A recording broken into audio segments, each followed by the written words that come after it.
Assalamualaikum warahmatullahi wabarakatuh. Alhamdulillahirrabbilalamin. Wassalatu wassalamu ala asrafil anbiya wal mursalin wa ala alihi wa sahbihi rasulillahi ajma'in. Yang paling utama, marilah kita panjatkan rasa syukur kita kehadirat Allah Subhanahu wa taala, karena Allah Subhanahu wa taala masih memberikan kita kesehatan dan kesempatan sehingga kita dapat melakukan perkuliahan pada hari ini. Salawat dan salam tak lupa kita hadirkan ke ruh junjungan alam yakni Nabi Muhammad sallallahu alaihi wasallam dengan mengucapkan Allahumma shalli ala sayyidina Muhammad wa ala ali sayyidina Muhammad. Dan sama-sama kita hormati dosen kita atau pembimbing kita pada mata kuliah pada hari ini, Dr. Baktiar, yakni Dr. Haji Baktiar Nasution MPDI. Langsung saja saya akan menyimpulkan mata perkuliahan kita pada hari ini, yang mengenai macam-macam model kurikulum. Kurikulum akademik. Kurikulum akademik adalah model konsep kurikulum tertua dan masih sering dipakai sampai saat ini. Karena kurikulum ini cukup praktis, mudah disusun, mudah digabungkan dengan tipe lainnya. Kurikulum akademik bersumber dari pendidikan klasik, perennialisme, dan esensialisme yang berorientasi pada masa lalu. Kurikulum ini lebih mengutamakan isi pendidikan. Belajar adalah berusaha menguasai ilmu sebanyak-banyaknya.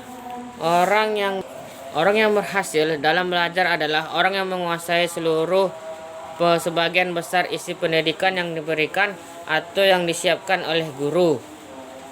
Karena kurikulum sangat mengutamakan pengetahuan, maka pendidikannya sangat bersifat intelektual. Nama-nama mata pelajaran yang menjadi isi kurikulum hampir sama dengan nama disiplin ilmu. Kurikulum akademik tidak berarti hanya menekankan pada materi yang disampaikan. Dalam cara berangsur memperhatikan proses belajar yang dilakukan siswa.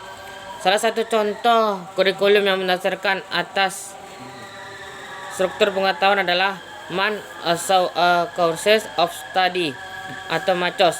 MACOS adalah kurikulum untuk sekolah dasar, terdiri atas buku-buku, film, poster, rekaman, permainan, dan perlengkapan kelas lainnya. Sekurang-kurangnya ada 3 pendekatan dalam perkembangan kurikulum akademik, yaitu melanjutkan pendekatan struktur pengetahuan, studi yang bersifat integratif, pendekatan yang dilaksanakan pada sekolah fundamentalis. Ciri-ciri kurikulum akademik. Ciri-ciri kurikulum akademik antara lain: 1. Correlated curriculum adalah pada organisasi materi atau konsep suatu pelajaran yang dikorelasikan dengan pelajaran lainnya. 2. Unified atau concentrated curriculum adalah pola organisasi bahan pelajaran tersusun dalam tema-tema pelajaran tertentu yang mencakup materi dari berbagai pelajaran disiplin. 3. Integrated curriculum, yaitu sama halnya dengan unified curriculum, namun yang membedakan pada integrated curriculum tidak nampak lagi disiplin ilmunya. Bahan ajar diintegrasikan dalam suatu persoalan, kegiatan atau segi kehidupan tertentu. 4. Problem solving curriculum adalah pada organisasi yang berisi topik pemecahan masalah sosial yang dihadapi dalam kehidupan dengan menggunakan pengetahuan dan keterampilan yang diperoleh dari berbagai disiplin ilmu. Untuk evaluasi kurikulum akademik menggunakan bentuk evaluasi yang bervariasi, namun lebih banyak digunakan bentuk uraian atau esai daripada tes objektif.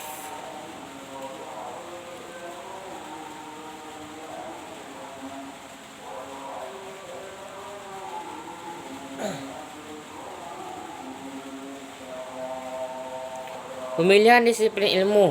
Masalah besar yang dihadapi oleh para pengembang kurikulum akademik adalah bagaimana memilih mata pelajaran dari sekian banyak disiplin ilmu yang ada. Ada beberapa syarat untuk mengatasi masalah tersebut. 1. Mengusahakan adanya penguasaan yang menyeluruh dengan menekankan pada bagaimana cara menguji kebenaran atau mendapatkan pengetahuan. 2. Mengutamakan kebutuhan masyarakat. 3. Menekankan pengetahuan dasar. Penyesuaian mata pelajaran dengan perkembangan anak.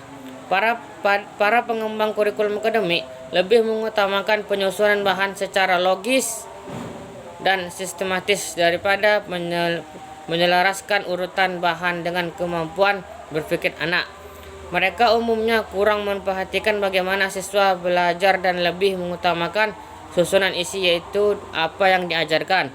Proses belajar yang ditempuh oleh siswa sama pentingnya dengan penguasaan konsep, prinsip-prinsip, dan generalisasi.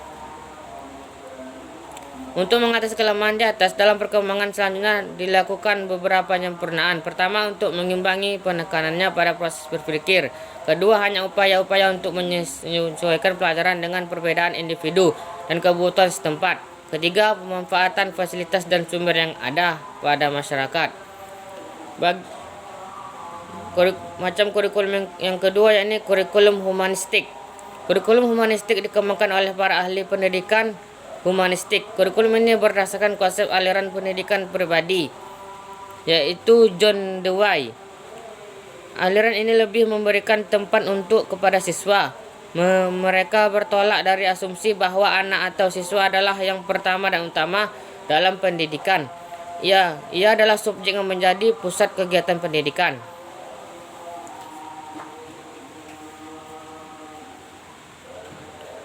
Peran guru yang diharapkan adalah sebagai berikut. 1. Mendengar pandangan realitas peserta didik secara komprehensif.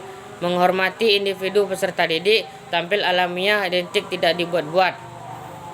Karakteristik kurikulum humanistik. Kurikulum humanistik mempunyai beberapa karakteristik berkenaan dengan tujuan, metode, organisasi, isi, dan evaluasi.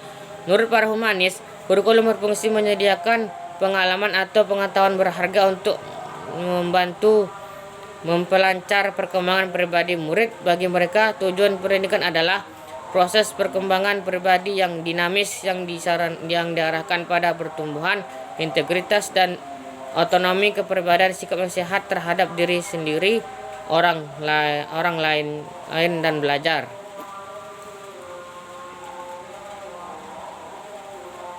Kelemahan kurikulum humanistik. 1. Keterlibatan emosional tidak selamanya berdampak positif bagi perkembangan individual peserta didik. 2. Meskipun kurikulum ini sangat menekankan individu peserta didik, pada kenyataan di setiap program terhadap keseragaman yang peserta didik.